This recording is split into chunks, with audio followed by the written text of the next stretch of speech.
প্রিয় ছাত্রছাত্রী, আশা করি তোমরা সবাই ভালো আছো। তো স্কুল তো এখনো খুলছে না, আমরা আশায় আছি কবে খুলবে, কিন্তু আমরা এখনো শিওর হতে পারছি না কবে স্কুল খুলবে। তো গোটা বিশ্বব্যাপী সব ছাত্রছাত্রীরা কিন্তু এইভাবেই অনলাইনে পড়াশোনা করছে। তো আমরাও যতটা পারছি এভাবে পড়াশোনা চালিয়ে যাওয়ার চেষ্টা করছি। তো আগের দিন আমরা বৃত্তের পরিধি সম্বন্ধে জেনেছিলাম এবং পরিধি কী করে নির্ণয় করতে হয় তার ফর্মুলাও জেনেছিলাম। আজকে আমরা লেসন 18 অর্থাৎ 18 নম্বর অধ্যায়ে বৃত্তের ক্ষেত্রফল সম্বন্ধে জানার চেষ্টা করব। তো বৃত্তের ক্ষেত্রফল, তো আগের দিনে আমরা কি করেছি যে বৃত্ত কাকে বলে সেটা জেনেছি। এটা হচ্ছে একটা বৃত্ত, এবং পরিধি কাকে বলে সেটাও জেনেছি। পরিধি হচ্ছে 4-5টা গোলা, মানে এটা হচ্ছে পরিধি, এটা হলো পরিধি। আর ক্ষেত্রফল কি? ক্ষেত্রফল হচ্ছে যে এই বৃত্তাকার অংশটা যতটুকু জায়গা জুড়ে আছে, অর্থাৎ এই শেডের যে জায়গাটা, এটা হচ্ছে ক্ষেত্রফল। ভালো করে জানতে হবে ব্যাপারটা, কোনটা ক্ষেত্রফল কোনটা পরিধি। তো এরকম অনেক এক্সাম্পল তোমরা জানো, যে হয়তো দেখা গেল গোল আকারের একটা পুকুর আছে, সেই পুকুরটার কতটা জায়গা জুড়ে আছে, তাহলে এই গোটা জায়গাটাই হলো তার ক্ষেত্রফল। তাহলে ক্ষেত্রফল, এখন আমরা বৃত্তের ক্ষেত্রফল কি করে নির্ণয় করব সেই ফর্মুলাটা আমরা প্রতিষ্ঠা করার চেষ্টা করব। তো এখন দেখো যে আমি এখানে কি করেছি, দুটো বৃত্ত প্রথমে এঁকে নেবে। চার্ট পেপারের উপর দুটো বৃত্ত এঁকে নেবে, যে কোনো ব্যাসার্ধের বৃত্ত এঁকে নিয়ে সেই চার্ট পেপারটাকে, যেখানে আমি যেটা এখানে দিয়েছি একই রকমভাবে এখানে এরকম একটা সাদা কাগজের মধ্যে একটা বৃত্ত এঁকে নেবে যে কোনো ব্যাসার্ধের, এবং সেই দুটো আঁকবে। দুটো এঁকে নিয়ে একটা গোল অবস্থাতেই রাখবে, আর একটা কীভাবে করবে সেটা আমি বলে দিচ্ছি। আর একটাকে কেটে কেটে নিয়ে এরকম আরেকটা চার্ট পেপারের উপর বসাবে। তো এটা আমি কি করে করেছি সেটা দেখো। আমি এখানে 7 সেমি ব্যাসার্ধের একটা বৃত্ত এঁকেছি। এখন তারপরে সেই বৃত্ত এঁকে এই বরাবর কেটে নিয়েছি গোল করে। তারপরে কি হচ্ছে যে ঠিক মাঝখানে একটা ভাঁজ দিয়েছি। তারপরে কি করবে, আবার মাঝখানে এবার আবার ভাঁজ করবে, তারপরে এবার আবার একটা ভাঁজ করবে, তারপরে এবার আবার একটা ভাঁজ করবে। তাহলে এরকম একটা ভাঁজ যুক্ত অংশ আমরা পাচ্ছি। এবার এই ভাঁজগুলো খুলে দাও। খুলে দিলে কি হবে, এখানে ভাঁজ অবস্থায় আমরা 16টা অংশ পাবো, 16টা ভাগে বিভক্ত একটা বৃত্তকে আমরা পাবো। তো এই ভাগগুলোকে আমরা কি করব, দাগ টেনে নিয়ে কি করেছি, এখানে আমি যে অর্ধেকটা নীল রং করেছি আর অর্ধেকটা লাল রং করেছি। তো এগুলো এখানে এই একই জিনিস আমি এখানে দেখো, এখানে আমি আঠা দিয়ে এখানে আটকে রেখেছি, এটাও তাই। তো একটা বৃত্ত এখানে বসানো আছে, আর আরেকটা বৃত্ত থেকে এগুলো সব কেটে কেটে কেটে কেটে একটা চার্ট পেপারের উপর আমি বসিয়ে নিয়েছি। টোটাল ভাগ হচ্ছে 16টা। তো 16-র মধ্যে দেখো এখানে 8টা আছে, উপরেও কিন্তু 8টা আছে, 8 16। অর্থাৎ এখানে কি হচ্ছে, এই বৃত্তের যা ক্ষেত্রফল হবে সেটা কিন্তু এই আয়তক্ষেত্রের ক্ষেত্রফলের সমান। অর্থাৎ এটাকে কেটে আমি এখানে বসিয়েছি, দেখতে কিন্তু অনেকটা আয়তক্ষেত্রের মতোই লাগছে, কিন্তু প্রকৃতপক্ষে কিন্তু এটা আয়তক্ষেত্র নয়। এখানে দেখো এই যে দৈর্ঘ্য যেটা, সেটা কিন্তু সরলরেখায় নেই, একটু একটু কার্ভ আছে। তো এগুলো সাধারণত এসে বৃত্তের এই অংশগুলো কেটে নেওয়ার ফলে এই যে এই পার্টগুলো তো সরলরেখা না, একটু বক্ররেখায় আছে। তাহলে এগুলোকে বসানোর পর এটাকে দেখতে অনেকটা আয়তক্ষেত্রের মতোই লাগছে। তাহলে এই বৃত্তের মোট ক্ষেত্রফল আর এই আয়তক্ষেত্রের মোট ক্ষেত্রফল যদি আমরা বের করি তাহলে দুটোই সমান হবে, এবং সেখান থেকে আমরা বৃত্তের ক্ষেত্রফল নির্ণয়ের সূত্র পাব। তো এইখানে দেখো যে এই যে দৈর্ঘ্য, তাহলে এই আয়তক্ষেত্রটার দৈর্ঘ্য কত হবে? তাহলে আয়তক্ষেত্রের দৈর্ঘ্য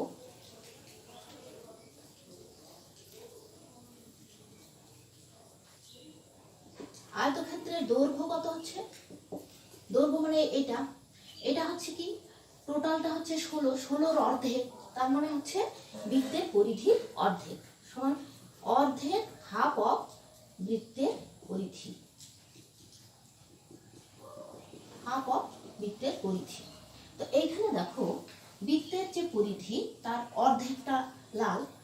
তো ধরি, এখানে ধরে নেই, ধরি বৃত্তের পরিধি, বৃত্তের ব্যাসার্ধ, ব্যাসার্ধ ইকুয়াল টু আর একক, এটা ধরে নিয়েছি আমরা। তাহলে এখানে কি হচ্ছে, হাফ অফ বৃত্তের পরিধির ফর্মুলা তোমরা আগের দিনে জেনেছো 2 পাই আর, অর্থাৎ কেটে গেল হলো তোমার পাই আর একক।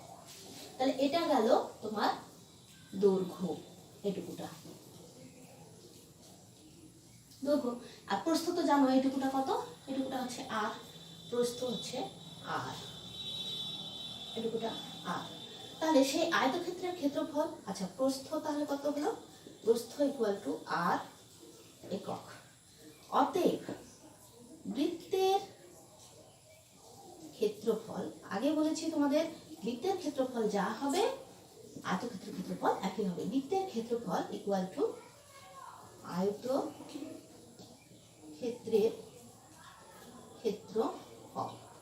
তাহলে আয়তক্ষেত্রের ক্ষেত্রফল এখানে কি, দৈর্ঘ্য গুণ প্রস্থ। দৈর্ঘ্য হচ্ছে দেখো পাই আর, পাই আর, আর প্রস্থ হচ্ছে এখানে আর। তাহলে কত হলো, পাই আর ইন্টু আর মিলে হচ্ছে পাই আর স্কোয়ার, এটা হবে বর্গ একক। তাহলে এই ফর্মুলাটা তোমাদের খুব ভালো করে মনে রাখতে হবে যে বৃত্তের ক্ষেত্রফল equal to pi r square, এটা খুব ভালো করে মনে রাখবে। এটা দিয়ে কিন্তু আমরা অঙ্কগুলো করব, যত অঙ্ক আছে সবসময় কাজে লাগাতে হবে বৃত্তের ক্ষেত্রফলের সূত্র। আবার পরিধির সূত্রটাও অনেক সময় কাজে লাগবে 2 পাই আর। তাহলে বুঝতে পারছো, এইভাবে কিন্তু আমরা বৃত্তের ক্ষেত্রফল হাতে কলমে আমরা প্রুফ করতে পারি যে বৃত্তের ক্ষেত্রফল equal to pi r square. আচ্ছা এখন দেখো আমরা যেটা করব, বৃত্তচাপের দৈর্ঘ্য ও বৃত্তকলার ক্ষেত্রফল নির্ণয়। তো এখানে দেখো বৃত্তচাপ কাকে বলে সেটা একটু আমাদের জানতে হবে। বৃত্তচাপ হচ্ছে যে পরিধির উপর যে কোনো দুটি বিন্দুর মাঝের যে অংশটুকু বা যে দূরত্বটুকু, সেটাই হচ্ছে বৃত্তচাপ। এই যে ধরো এখানে এ বি, এটুকুটা বৃত্তচাপ, বা যে কোনো জায়গায় যে কোনো দুটো জায়গার যে দূরত্ব নাও, যতটুকু অংশ নেবে সেটাই হচ্ছে বৃত্তচাপ। তো এখানে এবি, এবি এটা হচ্ছে কিন্তু বৃত্তচাপ, আর এটা হচ্ছে বৃত্তচাপ। আর বৃত্তকলা কি, বৃত্তকলা হচ্ছে যে ব্যাসার্ধ, দুটো ব্যাসার্ধ এবং বৃত্তচাপ যে রিজিয়ন বা অঞ্চলের সৃষ্টি করছে, সেই অঞ্চলটাকে বলা হচ্ছে বৃত্তকলা। এখানে দেখো এ ও বি, এই যে এতটুকু একটা অঞ্চল তৈরি হচ্ছে বা এই এতটুকু অংশ বৃত্তের একটা অংশ, সেটাকে বলছি আমরা কিন্তু বৃত্তকলা। এখানে বৃত্তকলা হচ্ছে এ ও বি, এ ও বি এই যে অঞ্চলটা, সেটাকে বলছি আমরা বৃত্তকলা। এই যে এখানে দেখো, এটা দেখলে আরো ভালোভাবে বুঝতে পারবে বৃত্তকলা। এখানে 16টা অংশে ভাগ করা আছে।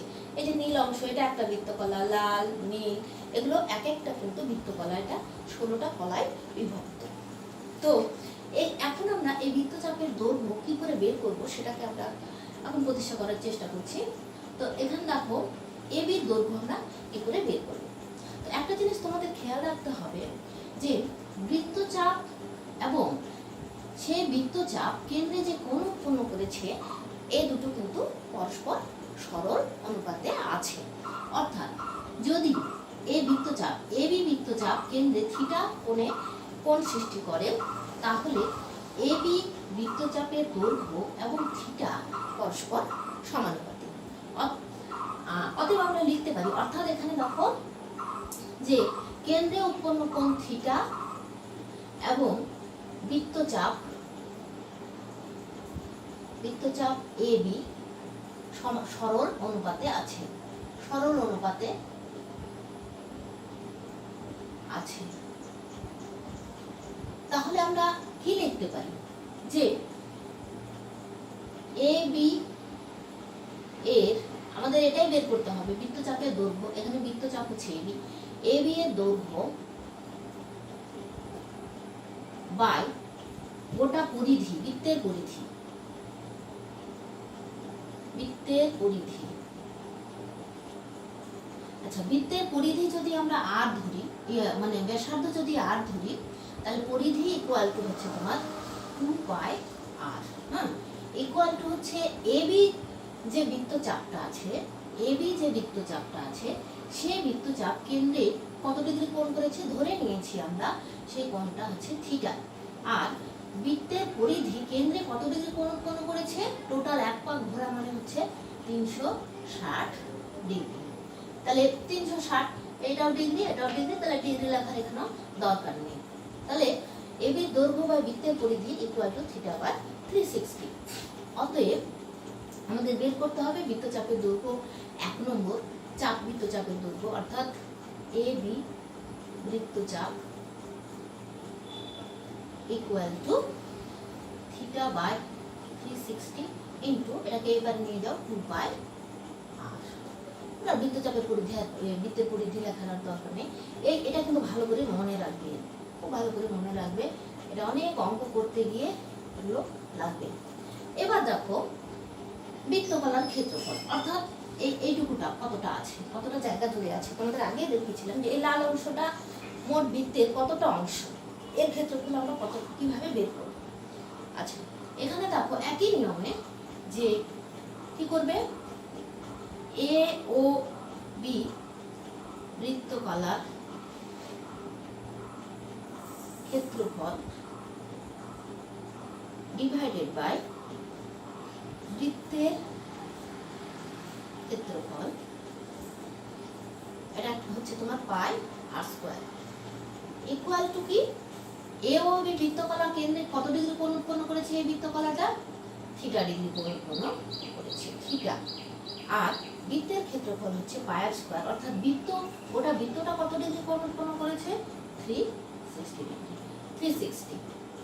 অতএব এ ও বি বৃত্তকলার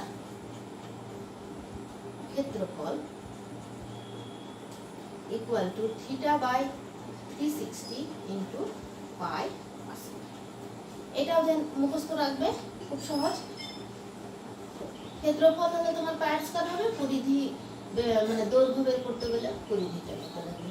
তাহলে এই সূত্র দুটো কিন্তু ভালো করে মনে রাখবে। এখান থেকে বিভিন্ন রকম পিকচার দেওয়া থাকে, সেই পিকচার থেকে তোমাদের বৃত্তচাপের দৈর্ঘ্য বের করতে দেওয়া থাকে, বৃত্তকলার ক্ষেত্রফল বের করতে দেওয়া থাকে। তাহলে এই সূত্র দুটো ভালো করে মনে রাখবে। এবার আমরা একটু অঙ্কের দিকে যাই। আচ্ছা, তোমরা পেজ নাম্বার 259 পেজ বের করবে। 259 পেজের 1 নম্বর অঙ্কটাই দেখো। প্রথমে 1 নম্বর অঙ্কটা কি বলছে, যে আমিনা বিবি আজ 2.1 মিটার লম্বা একটা দড়ি দিয়ে তার গরুটিকে ফাঁকা মাঠে খুঁটির সঙ্গে বাঁধলো। হিসাব করে দেখি গরুটি সব থেকে বেশি কতটা জমি ঘাস খেতে পারবে। অর্থাৎ এখানে দেখো এই জায়গায় খুঁটি পোঁতা আছে মনে করো, হ্যাঁ। এবার গরুকে দড়ি দিয়ে বেঁধে দিয়েছে, এখন এই গরু এখানে আছে মনে করো, সে কি করবে, যতটা দূরে, সর্বোচ্চ যতটা দূর পর্যন্ত ঘাস খেতে পারে সেখানে ঘুরে ঘুরে ঘুরে ঘুরে এতটা জায়গা পর্যন্ত সে ঘাস খেতে পারবে। তাহলে এইটুকু জায়গা জুড়ে সে ঘাস খেতে পারবে। তার মানে কি বের করতে পেরেছে, এখানে সেই বৃত্তাকার জায়গাটার ক্ষেত্রফল বের করলেই হয়ে যাচ্ছে। তাহলে দড়ির যা দৈর্ঘ্য হবে, সেই দড়ির দৈর্ঘ্যটাই হচ্ছে সেই এই বৃত্তটা ব্যাসার্ধ। তাহলে ক্ষেত্রফল বের করলে হয়ে যাবে। অতএব গরুটি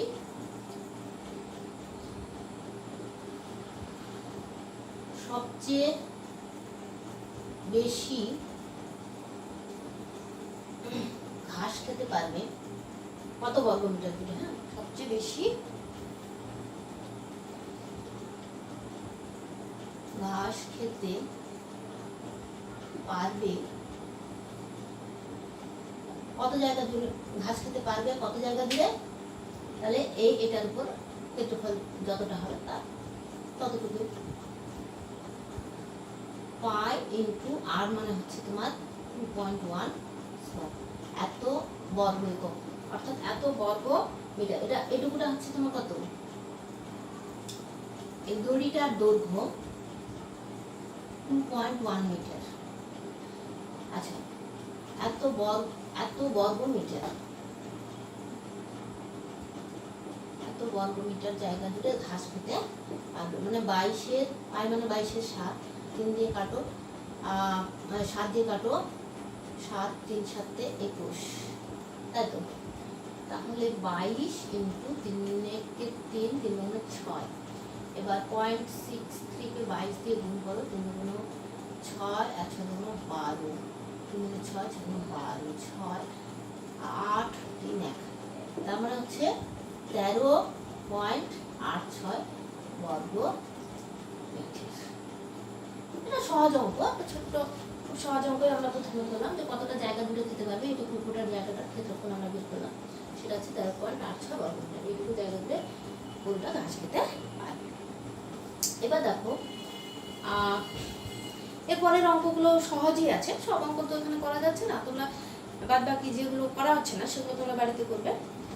আচ্ছা, এবার 4 নম্বর অঙ্কটা দেখো।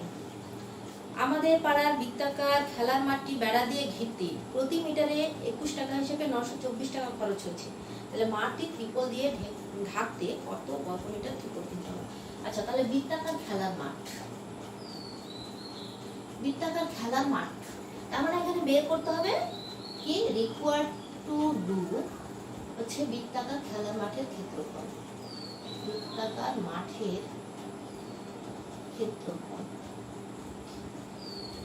এটা আমাদের বের করতে হবে। তো এবার দেখো এখানে দেওয়া আছে প্রতি মিটারে 21 টাকা হিসেবে খরচ হয়েছে। তাহলে মাঠটি ধরে নেই ব্যাসার্ধ হচ্ছে আর, তাহলে 21 টাকা খরচ হয় 1 মিটারে। কি করেছে এখানে? বেড়া দিয়ে ঘিরছে। 21 টাকা খরচ হয় 1 মিটারে, 1 টাকা খরচ হয়েছে 1-এর 21 মিটারে। তাহলে 924 টাকা খরচ হয় কত মিটারে? 924, তাই তো? 924 বাই 21 মিটারে। এটাকে কাটাকাটি থেকে ভাগ করে দাও, একবার 21 দিয়ে ভাগ করে দাও। 9 2 24, 4 বার দাও, 4 × 4 4 × 8, 8 4, হ্যাঁ 4 বারে চলে যাচ্ছে। তাহলে এটা হলো তোমার 44 মিটারে। এটা তাহলে টোটালটা বেড়া দিতে খরচ হয়েছে 924, তাহলে সেই টোটাল বেড়াটার দৈর্ঘ্যটা আমরা পেয়ে গেলাম কত? 44 মিটার। তাহলে এটাই হচ্ছে মাঠটার পরিধি। তো ধরি মাঠের পরিধি তো এখানে বলে দিয়েছি যে ধরি মাঠটির ব্যাসার্ধ ইকুয়াল টু আর। এটা কি কিসে দেওয়া আছে? মিটার তো না, এত মিটার। তাহলে মাঠটির পরিধি ইকুয়াল টু 2 পাই আর। প্রশ্নানুসারে বেরিয়ে গেছে যেটা, এই যে এখানে 44 এত মিটার। প্রশ্নানুসারে 2 পাই আর ইকুয়াল টু 44 और 2 ইন্টু পাই মানে হচ্ছে 22-এর 7 ইন্টু আর ইকুয়াল টু 44। অতএব আর ইকুয়াল টু 44 ইন্টু 7-এর 22 আর 2 নিচে আছে। 44 দিয়ে 22 কাটো 2, 2 2 কেটে গেল, তার মানে 7। তাহলে আরটা কি ধরেছিলাম? মাঠটির ব্যাসার্ধ যখনই পেয়ে গেলাম তাহলে ক্ষেত্রফল পেয়ে যাচ্ছি। অতএব মাঠটির ব্যাসার্ধ সমান 7 মিটার। অতএব মাঠটির ক্ষেত্রফল ইকুয়াল টু পাই ইন্টু 7-এর স্কোয়ার, এত বর্গ মিটার। তার মানে 22-এর 7 ইন্টু 7 ইন্টু 7, 7 কেটে গেল, 7 2 × 14 4, হাত থেকে 1, 7 × 14 কে 15 বুঝছো? তাহলে এটাই হচ্ছে এত বর্গ মিটার। এটা মানে এটাই হলো আনসার, এটাই আনসার 154 পয়েন্ট। আচ্ছা, এবার দেখো 9 নম্বর অঙ্কটা। ওই পেজেরই 259 পেজেরই, যে ইটালগাছা ফ্রেন্ডস অ্যাসোসিয়েশন ক্লাবের বৃত্তাকার পার্কের বাইরের দিকে পরিধি বরাবর একটি 7 মিটার চওড়া রাস্তা আছে এবং বৃত্তাকার পার্কের পরিধি 352 মিটার হলে রাস্তাটির ক্ষেত্রফল কত হবে আর প্রতি বর্গমিটার 20 টাকা হিসেবে রাস্তাটা তৈরি করতে মোট কত খরচ হবে। আচ্ছা, এটা হচ্ছে একটা বৃত্তাকার কি পার্ক। এই বৃত্তাকার পার্কের কি বলছে 7 মিটার চওড়া রাস্তা আছে, মানে এইটুকুনি চওড়া, এটা হচ্ছে তোমার 7 মিটার 7 মিটার 7 মিটার চওড়া রাস্তা আছে। আর কি দেওয়া আছে, মাঠের পরিধি দেওয়া আছে 352 মিটার দেওয়া আছে মাঠে। আচ্ছা, বের করতে হবে কি সেটা আগে জেনে রাখো, যে রিকোয়ার্ড টু ডু হচ্ছে মাঠের ক্ষেত্রফল আর মাঠের ক্ষেত্রফল বের করতে হবে, না মাঠের ক্ষেত্রফল না, রাস্তার ক্ষেত্রফল বের করতে হবে। রাস্তার ক্ষেত্রফল আর রাস্তাটা তৈরি করতে মোট কত খরচ হবে, আর রাস্তা বাবদ খরচ কত, এই দুটো জিনিস বের করতে হবে। আর এখানে দেওয়া আছে কি, এখানে দেওয়া আছে 352 মিটার হচ্ছে পরিধি। তো আমরা মাঠে কিন্তু কিছু যাচ্ছি না, এখানে ধরে নেই যে মাঠটির ব্যাসার্ধ হচ্ছে, মাঠটির ব্যাসার্ধ আর এটুকুটা ধরে নিলাম আর মিটার। আর তাহলে রাস্তা সহ তাহলে কত হবে, রাস্তা সহ মাঠের ব্যাসার্ধ তাহলে কত হবে, এটুকুটা যদি আর হয় আর এখান থেকে যদি 7 হয় তাহলে আর প্লাস 7 হচ্ছে। তাহলে ধরি পার্কটির ব্যাসার্ধ সমান হচ্ছে আর মিটার। আচ্ছা, তাহলে পার্কটির ক্ষেত্রফল, পার্কটির কি হবে পরিধি, এটা আবার দেওয়া আছে, পরিধি ইকুয়াল টু হচ্ছে 2 পাই আর রাস্তা সহ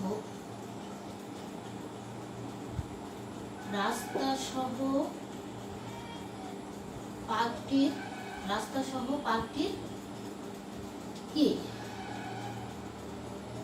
ব্যাসার্ধ ইকুয়াল টু হচ্ছে আর প্লাস 7 মিটার। তাহলে ব্যাসার্ধ যদি দেওয়া থাকে তাহলে ক্ষেত্রফল আমরা বের করে নিতে হবে। এখন আমাদের একটা দেওয়া আছে যে পরিধিটা দেওয়া আছে, প্রথম প্রশ্নানুসারে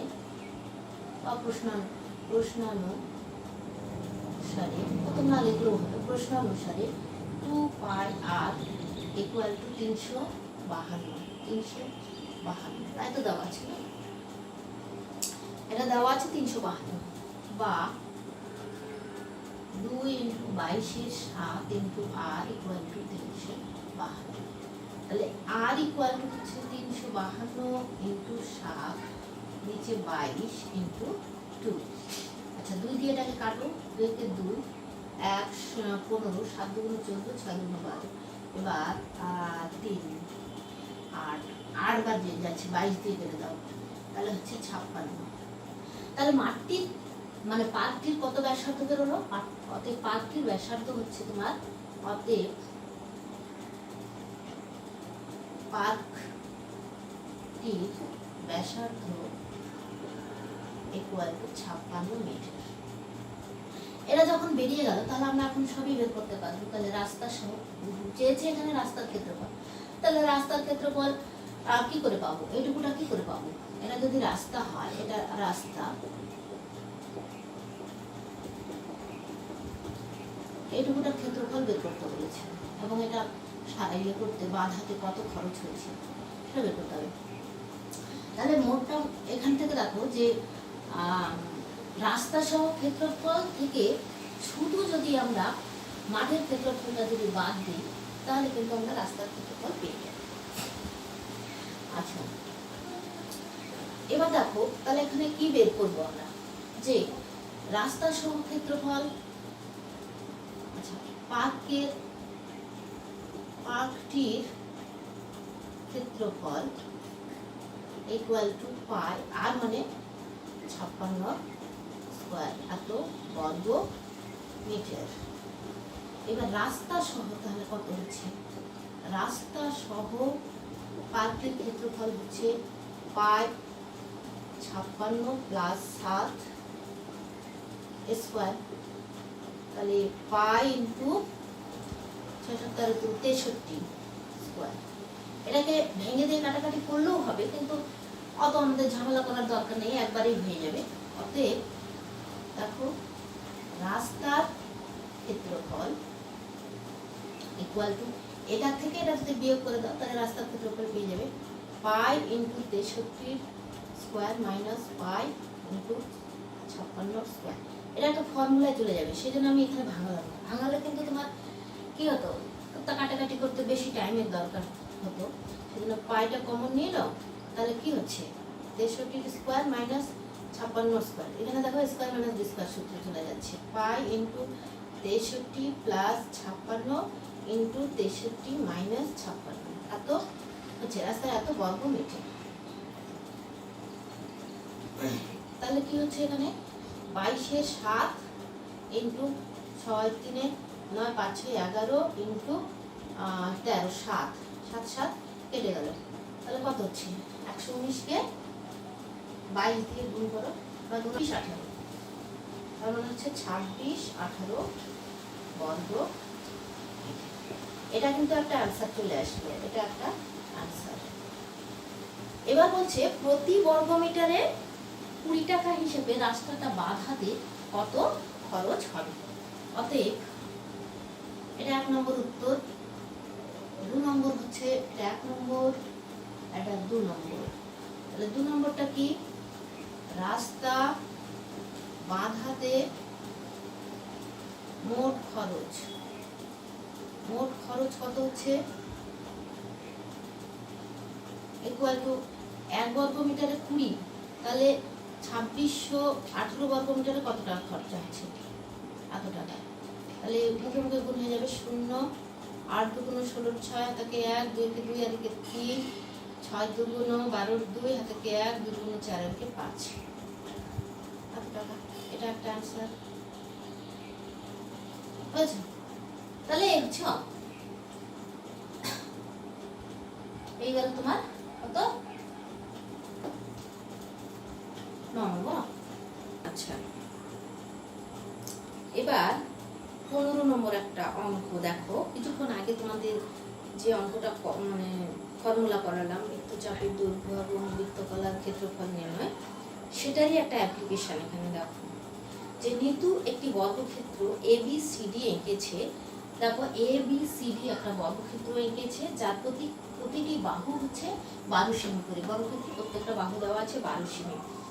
আর আমার বোন পাশের ছবির মতো, পাশের ছবি মানে এই ছবিটার মতো, ABCD বিন্দুকে কেন্দ্র করে 6 সেমি ব্যাসার্ধের একটি বৃত্তচাপ এঁকেছে। অর্থাৎ এখানে রেখে এটাকে 6 সেমি ব্যাসার্ধের একটা বৃত্তচাপ, চারটে বৃত্তচাপ 4টা কোণায় এঁকেছে।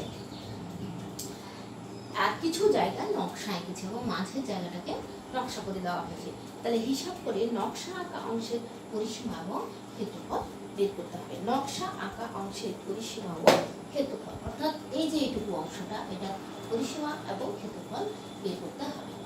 তো এখানে দেখো যে এটা একটা বর্গক্ষেত্র, এখানে একই ব্যাসার্ধের মানে 12 সেমি করে বাহুগুলো আছে। তাহলে এখান থেকে 6 সেমি ব্যাসার্ধের এগুলো একটা বৃত্তচাপ আঁকা হয়েছে। এটাকে বি বিন্দুকে, সি বিন্দু, বি বিন্দু এবং এ বিন্দুকে কেন্দ্র করে 4টে বৃত্তচাপ আঁকা হয়েছে এবং যাদের প্রত্যেকের ব্যাসার্ধ হচ্ছে 6 সেমি করে। অর্থাৎ এইটুকু হচ্ছে তোমার 6 সেমি করে।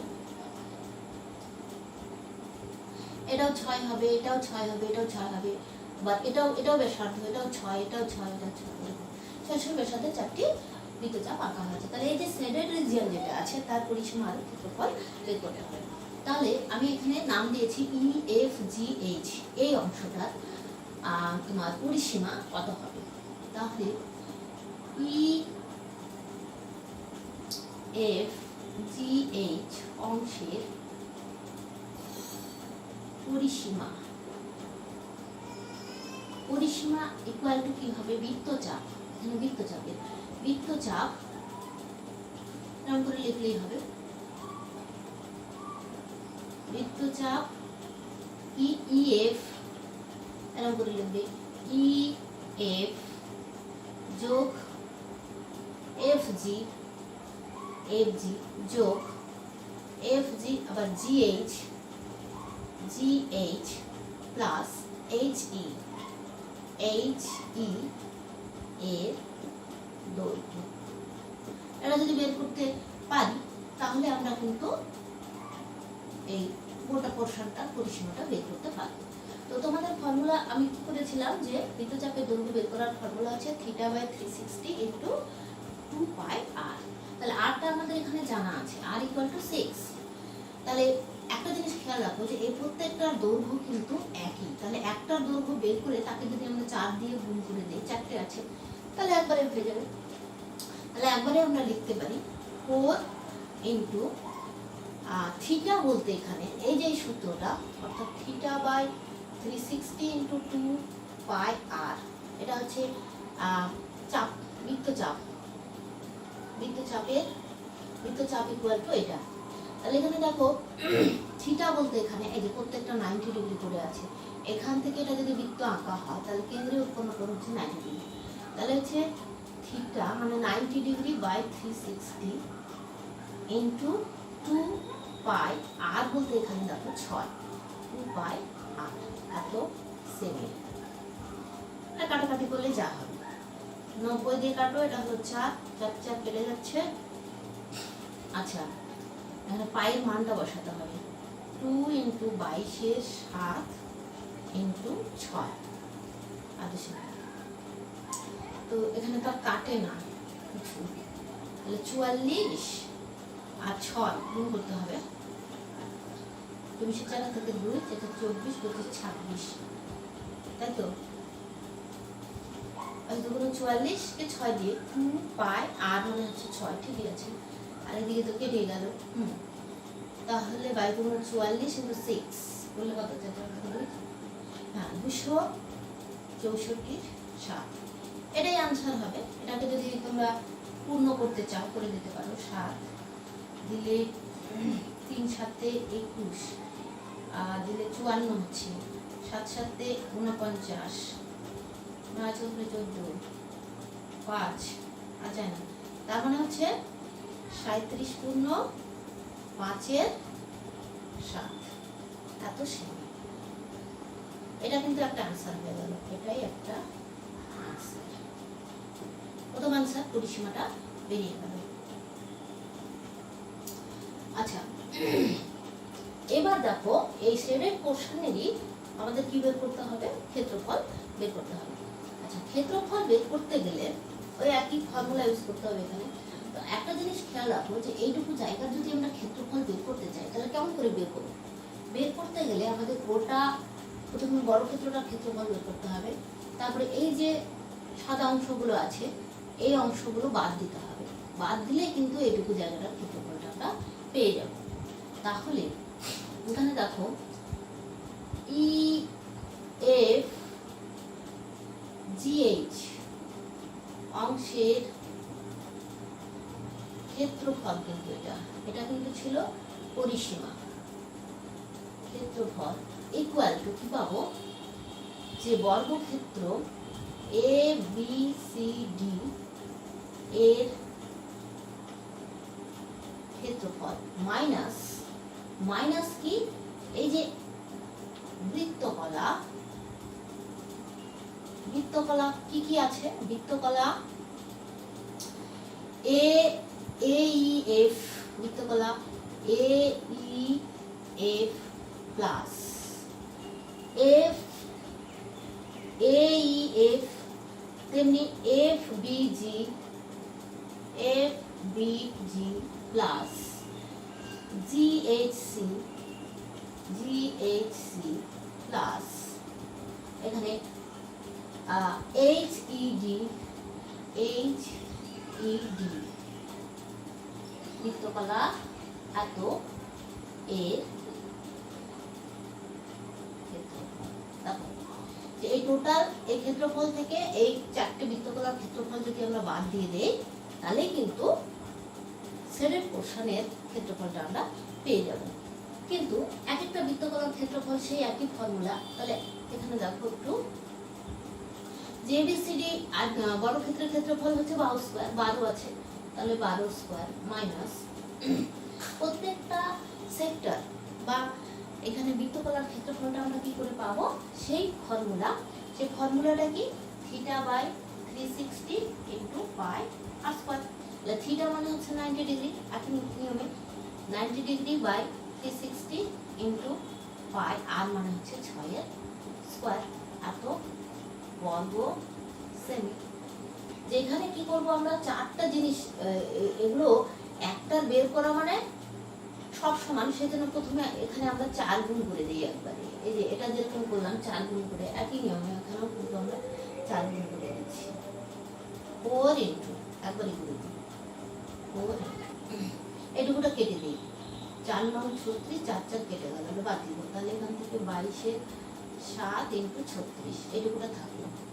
তাহলে 36 আর 22 গুণ করে 12 থেকে 3 গুণ 6 কে 7, 12 2 থেকে 1 গুণ 7 72 2 8 9 792, 792 বাই 7। এবার এটাকে সরল করো, ঝামেলা লাগে। 4 7 88 8 থেকে 2 8 300 থেকে 3 7 10 মাইনাস 792 কত হয়, 1008 থেকে 792 বিয়োগ করো তো 16, তাই তো, কত 8 216 বাই 7। এটাকে আবার পূর্ণ করে দিতে পারো, 3 7 21 6 11 9 0 6 7, তার মানে 30 পূর্ণ 6 7, এত বর্গ সেমি, এত বর্গ সেমি। এটা একটা অ্যান্সার।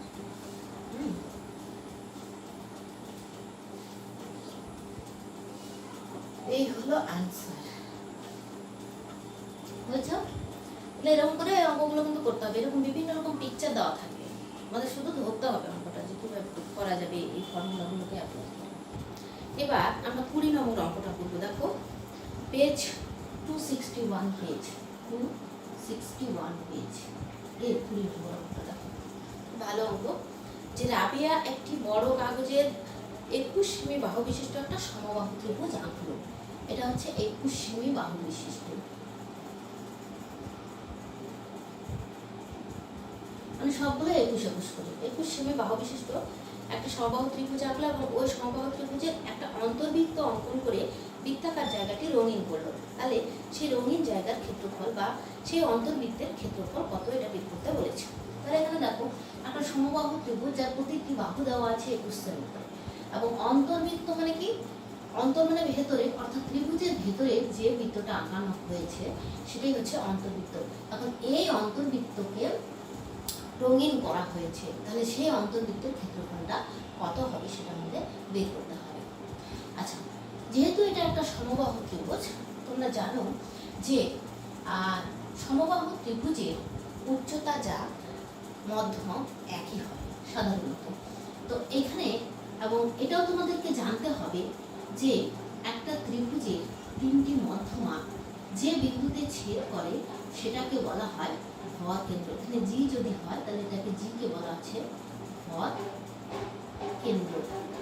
মধ্যমা 3টি যে বিন্দুতে ছেদ করে সেটাকে বলা হচ্ছে কি, বা মিলিত হয় সেটাকে বলা হচ্ছে কি, ভর কেন্দ্র। এবং ভর কেন্দ্রে মধ্যমা কি হয়, 2:1 অনুপাতে বিভক্ত হয়। এখানে দেখো যেহেতু এটা একটা সমবাহু ত্রিভুজ, তো এক্ষেত্রে এডি হচ্ছে মধ্যমা এবং এটাই হবে উচ্চতা। তো এডি যে মধ্যমা আছে সেটা 2:1 অনুপাতে, এখানে আমি বললাম যে 2:1 বলতে একটু বোঝা যাচ্ছে এইটুকু যা দৈর্ঘ্য এইটুকু দৈর্ঘ্য, এটা যদি 2 ভাগ হয় তাহলে এটা 1 ভাগ হবে। প্রত্যেক ক্ষেত্রে তাই, এটা 2 ভাগ, এটা 1 ভাগ, এটা যদি 2 ভাগ হয় তাহলে এটা 1 ভাগ, অর্থাৎ টোটালটা যদি 3 ভাগ হয় তাহলে OA = 2 ভাগ হবে আর OD = 1 ভাগ হবে। অর্থাৎ এখানে AO is to OD তাহলে কত হচ্ছে, এওটা হচ্ছে 2:1, এটাকে জানতে হবে।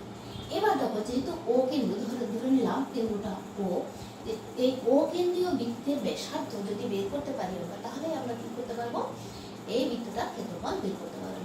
তাহলে এখানে ব্যাসার্ধ বলতে ওডিটাই ব্যাসার্ধ, আবার এখান থেকেও এদিকেও যোগ করতে পারো, এটাও একটা ব্যাসার্ধ হবে, এটাও একটা ব্যাসার্ধ হবে। তো আমরা এখন ওডি দৈর্ঘ্যটা আগে বের করবো। তো এখন দেখো যেহেতু এটা একটা সমবাহু ত্রিভুজ, তাহলে উচ্চতার ফর্মুলা আমাদের জানা আছে। সমবাহু ত্রিভুজের উচ্চতা কি,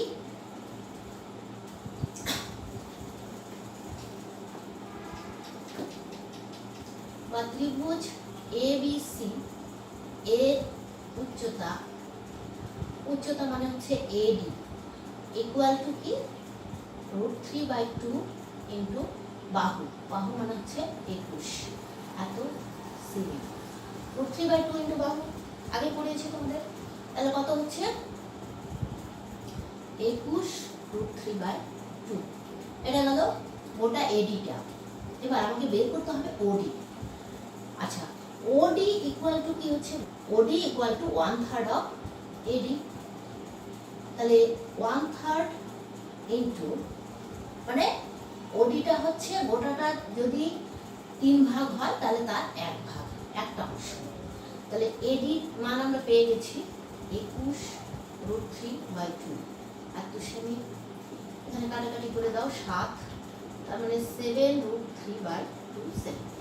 ওডি পেয়ে গেলাম। ওডি পাওয়া মানে এটাই হচ্ছে ও কেন্দ্রীয় অন্তর্বৃত্তের ব্যাসার্ধ।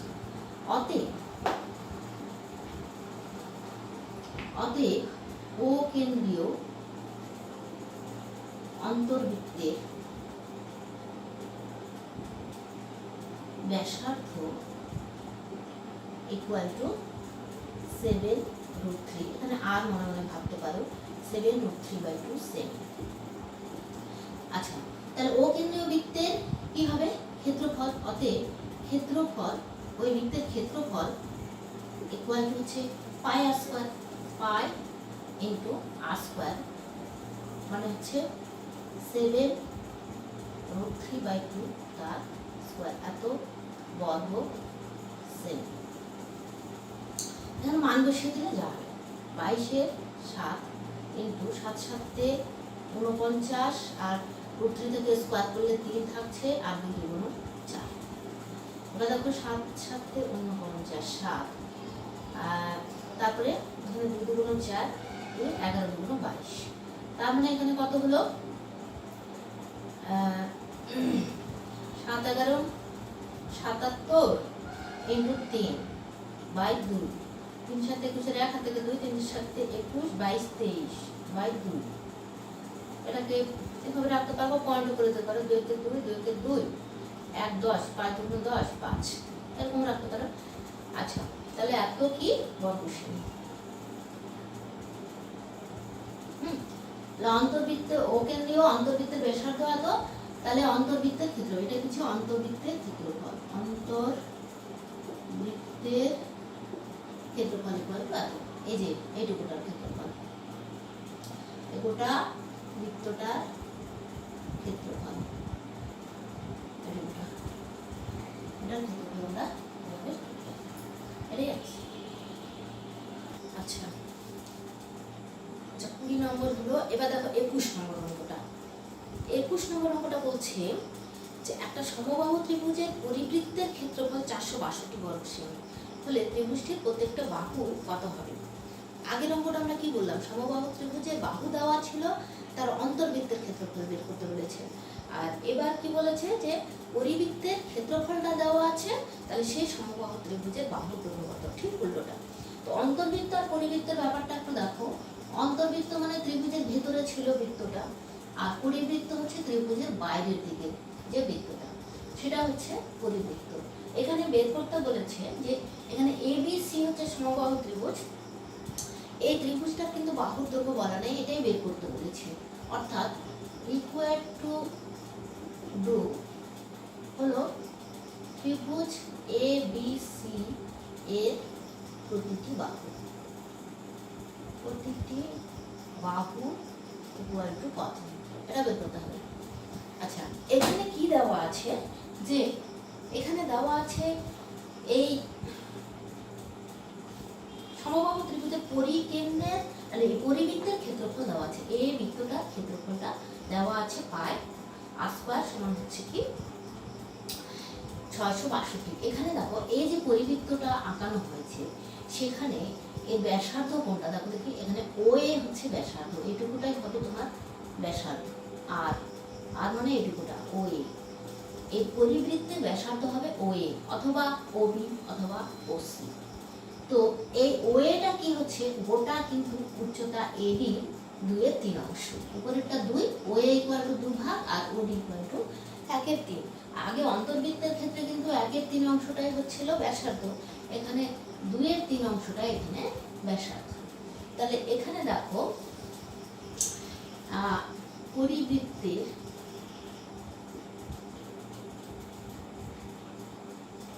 অকেন্দ্রীয় বৃত্তের পরিবৃত্তের ব্যাসার্ধ আর ইকুয়াল টু এখানে ওএ ধরে নিলাম, ইকুয়াল টু হচ্ছে তোমার ব্যাসার্ধ ইকুয়াল টু ওএ, সেটা আমাদের বের করতে লাগবে। আচ্ছা, এখানে দেওয়া আছে ক্ষেত্রফল প্রশ্ন অনুসারে, এখানে দেওয়া আছে প্রশ্ন অনুসারে পাই আর স্কয়ার ইকুয়াল টু 462। তাহলে এখান থেকে আমরা আদের মানটা বের করে ফেলি। পাই মানে হচ্ছে 22/7 into r square equal to 462। তাহলে r square equal to 462 into এদিকে নিয়ে আসে তাহলে 7 22। এবার 22 দিয়ে 22 দুগুণ 44, 45 46 কাটে, 22 দুগুণ 44, 45 46, 22 একটু 22, তার মানে হচ্ছে 21 ইন্টু 7 আর স্কয়ার ইকুয়াল বা আর ইকুয়াল টু তাহলে কত হচ্ছে, এটাকে 3 গুণ 7 গুণ 7 করো, আর ইকুয়াল টু এত, তার মানে 7 এর উপর বর্গমূল হয়ে যাচ্ছে এত। তাহলে আর ইকুয়াল টু বললো 7√3। তাহলে এখানে পরিবৃত্তের ব্যাসার্ধ ওএ ইকুয়াল টু আমরা পেয়ে যাচ্ছি 7√3। এটা কি 7√3 এত সেমি, এত সেমি পেয়ে গেলাম। এবার এই প্রতিটা বাহু এখানে বের করতে বলেছে। এখন ওএটা হচ্ছে এডির 2/3। এখানে দেখো যে ওএ ইকুয়াল টু আমরা পেলাম 7√3 বা ওএ ইকুয়াল টু 2/3 অফ এডি। আমাদের এডিটা বের করতে হবে, এডি ইকুয়াল টু 7√3 বা এডি ইকুয়াল টু 7√3 ইন্টু 3/2, তার মানে হচ্ছে 3 সাথে 21√3/2। এডি ইকুয়াল টু হচ্ছে এডি মানে উচ্চতাটা, উচ্চতা এডি উচ্চতা, উচ্চতা সমবাহু ত্রিভুজটার উচ্চতা পাওয়া গেল এত সেমি। আবার আমরা জানি যে সমবাহু ত্রিভুজের উচ্চতার সূত্রটা কি, যে √3/2 ইন্টু বাহু, সেটা ইকুয়াল টু এটা করে দিব, তাহলে আমরা বাহুর দৈর্ঘ্য পেয়ে যাব। আচ্ছা, প্রশ্ন অনুসারে এটা আছে প্রথম প্রশ্ন অনুসারে, এটা 2 নম্বর প্রশ্ন অনুসারে কি √3/2 ইন্টু বাহু ইকুয়াল টু বেরিয়ে গেছে এটা 21√3/2। অতএব সমবাহু ত্রিভুজের প্রত্যেকটা বাহু ইকুয়াল টু হচ্ছে 21√3/2 ইন্টু এটাকে এখানে নিয়ে যাও 2/√3, √3 কেটে গেল, 2 কেটে গেল, হলো 21। অতএব এই যে সমবাহু ত্রিভুজ টির প্রতিটি বাহু ইকুয়াল টু 21 সেমি। অ্যান্সার। আগের অঙ্কটা ঠিক উল্টোটা। তাহলে পরিবৃত্তের ব্যাসার্ধ কি করে বের করতে হয় সেটা জানতে হবে তোমাদের, আর অন্তর্বৃত্তের পরিধি কি মানে ব্যাসার্ধ কি করে বের করতে হয় সেটাও কিন্তু খেয়াল রাখতে হবে। অন্তর্বৃত্তের ক্ষেত্রে কিন্তু 1/3 অংশটাই হচ্ছে তোমার ব্যাসার্ধ, আর পরিবৃত্তের ক্ষেত্রে 2/3 অংশটা এইটুকুটা হচ্ছে তোমার, বা এইটুকু অংশটা হচ্ছে তোমার ব্যাসার্ধ। এটা খেয়াল রাখতে হবে। সেই জন্য আমি অন্তর্বৃত্ত পরিবৃত্ত দুটো এক্সাম্পলই কিন্তু করালাম, যাতে তোমরা বুঝতে পারো যে কোন ক্ষেত্রে কত হচ্ছে। আচ্ছা, এবার দেখো 23 নম্বর অঙ্কটা। সময় অভাবে আমি তোমাদের করে দিতে পারিনি, এটা করে দিলাম, আগে থেকে করে নিয়েছি। একটু দেখো এখানে দিই 20 সেমি 15 সেমি এবং 25 সেমি বাহু বিশিষ্ট ত্রিভুজের অন্তর্বৃত্ত এবং পরিবৃত্তের ব্যাসার্ধ দৈর্ঘ্য বের করতে বলছে। তাহলে এখানে দেখো একটা ত্রিভুজ এবিসি, এখানেও একটা ত্রিভুজ এবিসি আছে, যার প্রত্যেকটা বাহু এখানে দেওয়া আছে, একটা 15, একটা 20, একটা 25, 15, 20, 25 সেমি বাহু বিশিষ্ট একটা ত্রিভুজ দেওয়া আছে, তার অন্তর্বৃত্ত এবং পরিবৃত্তের ক্ষেত্রফল বের করতে হবে। তাহলে এখানে দেখো যে আমরা প্রথমে কিন্তু 2 নম্বরটা পরিবৃত্তটাকে দেখি, এটা খুব সহজ ব্যাপারটা, যে যেহেতু বাহু মানে ত্রিভুজটা কি টাইপের সেটা কিন্তু বলা নেই, তো বাহুগুলো দেওয়া আছে 15, 20 আর 25। তাহলে আমরা একটু চেক করি, তাহলে 15 স্কোয়ার প্লাস 20 স্কোয়ার করলে কত হয়? 225 প্লাস 20, 20 কত হয়? 400, তার মানে 625। 625 মানে কি? 25 স্কোয়ার, 25 স্কোয়ার। তাহলে কি হচ্ছে যে লম্বের স্কোয়ার প্লাস ভূমির স্কোয়ার ইকুয়াল টু অতিভুজের স্কোয়ার হয়ে যাচ্ছে। তাহলে নিঃসন্দেহে আমরা এটা বলতে পারি যে এটা একটা সমকোণী ত্রিভুজ। অতএব ত্রিভুজ এ বি সি হচ্ছে সমকোণী, এটা সমকোণী ত্রিভুজ।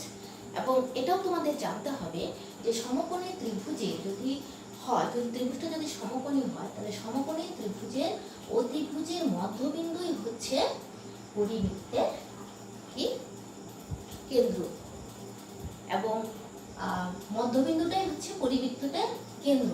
তাহলে অতিভুজের অর্ধেকটা হবে সেই পরিবৃত্তের ব্যাসার্ধ। তাহলে এই ক্ষেত্রে অতিভুজ হচ্ছে 25, তাহলে এই ক্ষেত্রে পরিবৃত্তের ব্যাসার্ধ তাহলে কত হচ্ছে? ও কেন্দ্রীয় পরিবৃত্তের ব্যাসার্ধ হচ্ছে 25/2। সমকোণী ত্রিভুজ হলেই কিন্তু অতিভুজের অর্ধেকটাই হবে পরিব্যাসার্ধ। তাহলে সেখান থেকে ব্যাসার্ধ যখন পেয়ে গেছি, তাহলে পাই স্কয়ার করে দিয়ে বের করলাম, এটাই হচ্ছে পরিবৃত্তের ক্ষেত্রফল। এটা একটা অ্যান্সার। এবার বলছে অন্তর্বৃত্তের ক্ষেত্রফল কত হবে, এটা বের করা একটু ঝামেলা আছে। দেখো অন্তর্বৃত্ত মানে ভেতরের দিকে এই যে ত্রিভুজটা মানে বৃত্তটা, সেই বৃত্তের ক্ষেত্রফল কত হবে। এখানে কি করা হয়েছে যে এই যে এবিসি ত্রিভুজ ও কেন্দ্রীয় বৃত্ত, তো এখানকার ব্যাসার্ধ আমাদের জানা নেই, ব্যাসার্ধগুলো কি করে আমরা বের করব? তাহলে এগুলো সাধারণত কি হয়, এই বাহুগুলোর উপর 3টে লম্ব টানলাম, বিসির উপর ওডি, এবির উপর ওএফ আর এসির উপর ওই, 3টে লম্ব টানলাম। এরপর এই যে ডট ডট দিয়ে দেখানো হয়েছে, ওগুলো দিয়ে যুক্ত করে দিলাম, এও, ওবি আর ওসি যুক্ত করলাম। তাহলে এখানে কিন্তু 3টে ত্রিভুজ উৎপন্ন হলো, এ ও বি, বি ও সি, সি ও এ। তাহলে যেহেতু এটা একটা সমকোণী ত্রিভুজ, তাহলে আমরা এই ত্রিভুজটার ক্ষেত্রফল কি করে বের করবো? হাফ ভূমি ইন্টু উচ্চতা। তাহলে ক্ষেত্রফলটা পেয়ে যাচ্ছি হাফ ভূমি মানে হচ্ছে তোমার 20, উচ্চতা হচ্ছে 15 করে এত বর্গ সেমি পেয়ে গেলাম।